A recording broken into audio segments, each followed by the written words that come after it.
Good morning, sir. Good morning. Welcome to Thoughts on Education. So today we have Mr. Yashasvi Santosh, co-director of Spark Academy with us. Welcome, sir. Thanks for having me.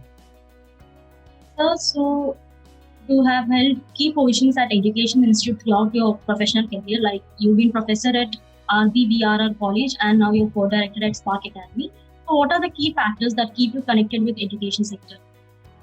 So, to give you a little bit about my background, we have always been into the education sector. So, right from my great grandfather, who started one of the first institutes in Hyderabad. So, I've always been involved in education closely. And after doing my MBA, I've officially joined Spark Academy, and I've always been connected with the students. So, what attracted me was, the connect with the students, and you can in education is such a sector where you can actually find a difference. You can actually see the improvement in the student. So this is one of the tangible fields, I would say, where you can make an instant impact. So that is what attracted me to the education sector. So yeah. Sir, being the co-director at Spark Academy, what would you say your philosophy of leadership? So, what my philosophy on leadership is, there are two aspects, especially when you're in education and you're holding a key position. You're not only accountable for your employees, but also for your students and parents, right? So, I would say leadership is divided into these three aspects. The commonality, which I would say among these three is, as you rightly started off with, is the connect. Because even the staff or the students, this is a service oriented. So, unless both of them are motivated, you won't get the desired result. So you need all the stakeholders playing a part, right from the teachers delivering it. And unless they are motivated, they are connected, they don't see the vision of the delivery, then it won't serve the purpose. It's the same way. So unless the teacher delivers well, the student also won't be able to get the right kind of orientation, and he won't be motivated to do well. So this is one factor which I would see. And the second factor I would say is a stress-free environment. So here we believe in having a stress-free environment, identifying the roles and responsibilities of both students as well as lecturers, and we give them that space to perform, be it students performing in the tests or attending the classes, and even the lecturers. So we are not like a corporate organization. It is more of ensuring that the value is delivered. Our focus is completely on the value. That's very inspiring. So, what do you, how will you strategize about the key programs and plans for the marketing and administration of your institute? So to be very honest with you, actually, we spend zero on marketing, right? So you'll be very surprised. We have a marketing team, we have a digital marketing team, and we have other teams as well. But we don't spend any on advertisements, be it Google ads or Facebook ads, nothing as such. Because what we realized is education is a field where until the student actually realizes that he's getting value, then he won't be able to join you. Even if they join you once, you won't be able to sustain. So it's all about marketing spend versus the number of students joining or the ticket size which you're getting. What we observed is, initially when we started spending in marketing, it became an infinite loop. So recently we changed our strategy and we started not spending a dime at all on marketing, and we realized that we were getting more and more students because we were delivering the quality output, right? As you can see now, these days, you see in the news, 3 out of the 5 ads are edtech based or education based, right? So two things which we do: we don't promise the result for the student, we don't spend any money on marketing. What we tell the students and parents is they will improve from our offering. That is what we tell them. We promise improvement, we promise the robust process and seamless experience for them. So that has been working for us. So marketing, we don't believe in spending for marketing. Sir, how does the coaching style at Spark Academy ensure the best development of students so that they may be able to crack the respective exams? So our coaching is actually divided into, I can categorize them into 3 aspects. Point number one is we only take limited people. Even pre-COVID, we were only taking, our classroom size was around 20 to 25. We don't take more than that. Now, even with online coaching, we are delivering the same. We have, a limited batch size of around 20 to 25 only. That ensures two things. One, it ensures, the student and faculty are always connected. Even for the faculty, it will be very difficult if there are more than 30 students in the class. They won't be able to focus on individually. So by that, we are delivering individual attention. Second thing is, here most of our directors teach. So there's a difference between a director who is only handling the operations. There's a difference between a director who's actually connected with the student. So if I teach, so I myself teach maths for them. So I connect with the students, so I know what their issues are and we resolve it quickly. So we have our platforms, we have our Telegram group, we have our own application where we conduct our programs. So the students are always connected, be it the doubt clarification or be it the tests. The second thing, as I told you, even the faculty members who work for us also ensure that they're personally connected with the students. So this connect aspect helps us, deliver the courses better and they have a seamless experience. Sir, what do you think should be the institute's top priority over the next 5 to 10 years? So as you can see, COVID has changed the education sector a lot. So I would say the focus of the institute, having said that, the focus of the institute should be the same, which is, to deliver personalized coaching to the student or help to the student. What we should realize is we as educators, our primary responsibility is to ensure that, the students get all their, issues clarified.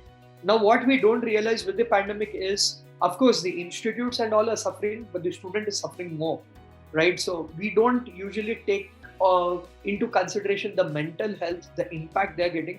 So there needs to be a little bit of empathy which needs to get into the picture, not just about, having an online course, do it a one size fits model, and then, just deliver something. So we need to understand what student wants. So what we do is we have a weekly catch up with the students. We understand what their issues are, not just academic wise, but, other aspects like how they are coping up with the pandemic, how they are, because we see a lot of students, they themselves got the virus, or I have some students who lost one of their parents through the virus. Usually being an educator, it's very easy to miss all this. So, that empathy aspect needs to be there, and it will go on because a lot of them have lost their livelihood right now. So that impact will be there for next few years. So unless that empathy aspect is there, apart from the subject, it should be 25-30% empathy and 70% subject. Unless you have that, you lose that connect with the student. So, what would you like people to know about your institute that they may not know already? So our institute, usually we see that with a lot of parents actually. The one thing which parents usually come and ask, this is what 90% of the parents ask. They come and ask, do you give a rank guarantee? And they'll be very disappointed to know our answer. We say no, upfront. So that is why even in our advertising platforms and all, we don't show our ranks, right? Because we believe it's unfair. Every student is different. So if a student is getting so and so a particular rank, it is not a guarantee that another person will also get another student will also get the same rank. So we are not in the process of selling dreams. What we assure you is the student is improving. And also we are dealing with a very, critical and you can say a crucial segment of the student lives, which is, the 10th to 12th segment. Usually what happens is, even you would have seen it with your personal experience, those who take up these rigorous coaching programs, because the competition is immense, they end up losing their personality. So they might be cracking the seat, they might be cracking the examination, but once they get into MBBS or an engineering program, they become miserable. That is why you see a lot of them are into depression, they get depressed, they're not able to cope up. So we ensure that the basics, fundamentals are strong. We ensure that not only our coaching, we also give them a system. We also tell them, your life doesn't stop here. Your main goal is engineering. Even if you don't make it, it's okay. So we are constantly in touch with the parents. So our personalized touch involves goal setting, not only preparation for the competitive exam, goal setting, and we also want to ensure that their mindset, they are in the right frame of mind when they get into a professional course. So this is our main aspect, you can say. So when you joined Spark Academy, what was your vision for the institute? So my vision has been the same, to reach out to as many students as possible, not compromising on quality.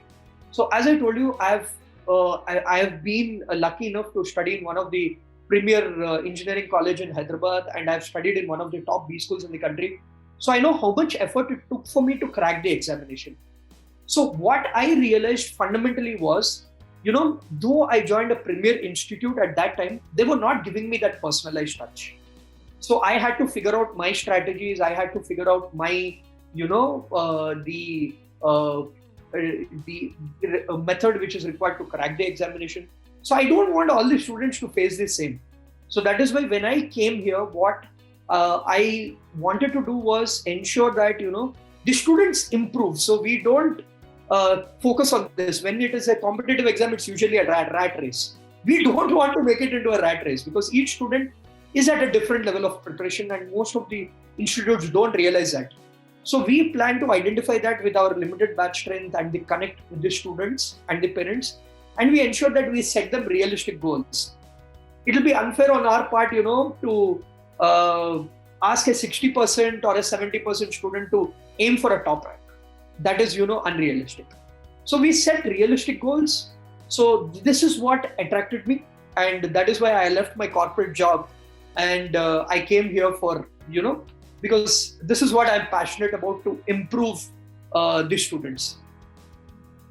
Sir, what do you see as your institute's greatest strengths?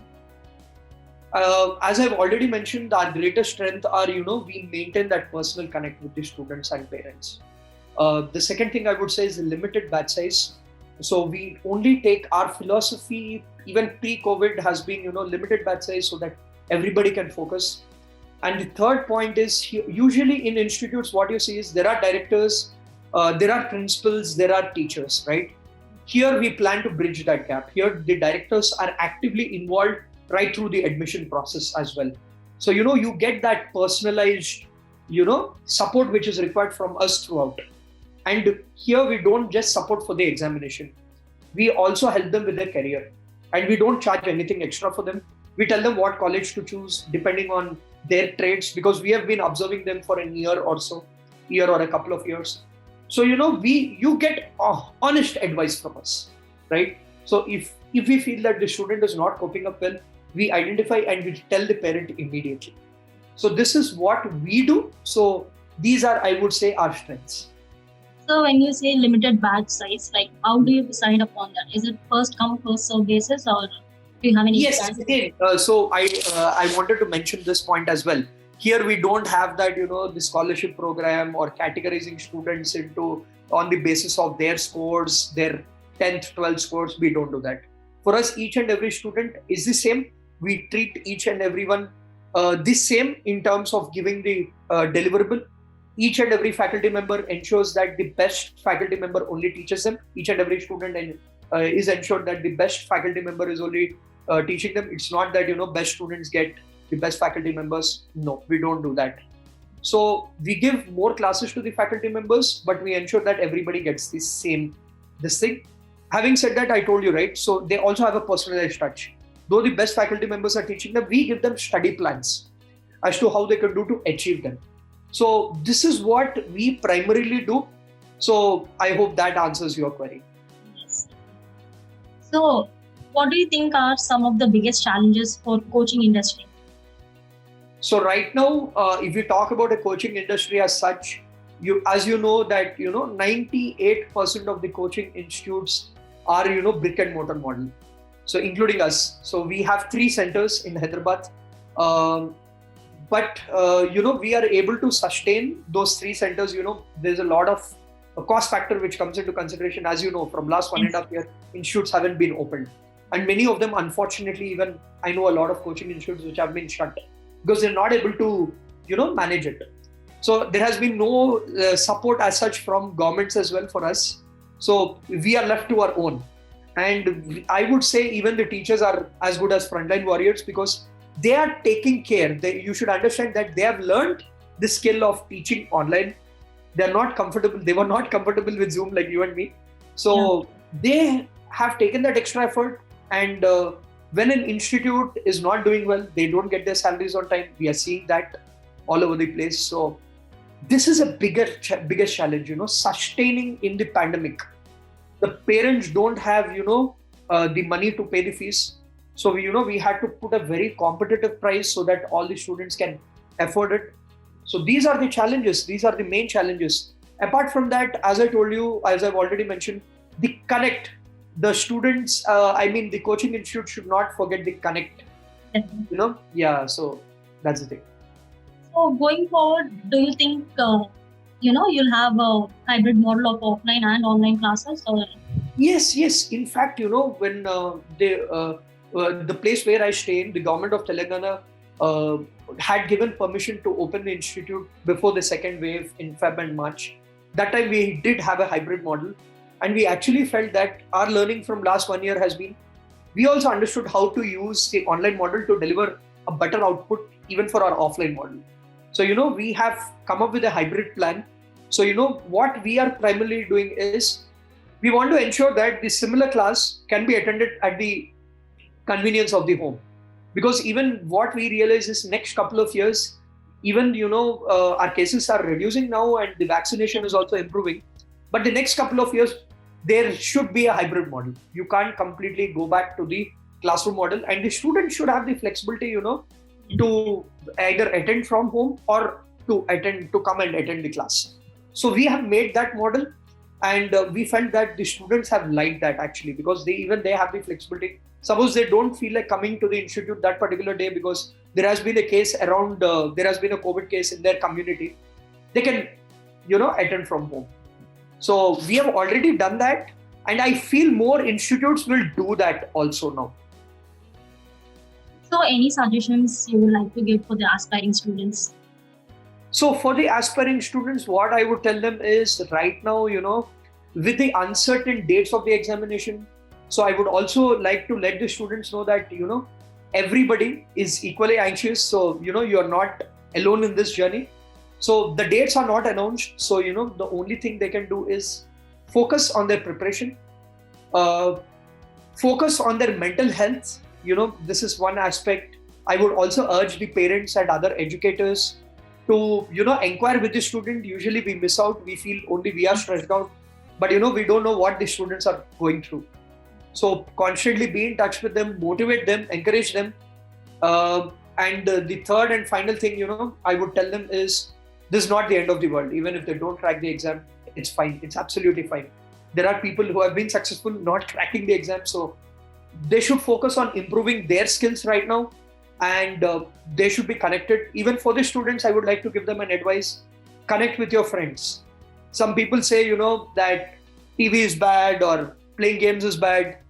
In moderation, everything is good. So if you are, disconnecting the TV, or if you are asking them not to play games or go to the phone, then, you are putting more pressure on them. So I would say in moderation, allow them the freedom, give them the freedom basically.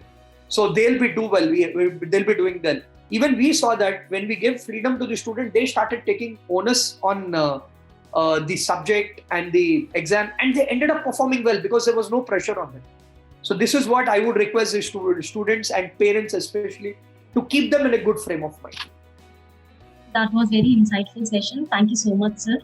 Thank you. Thanks a lot for having me. And you guys are doing a great job, talking to educators and all. And I would like to commend you and your team. Thanks a lot.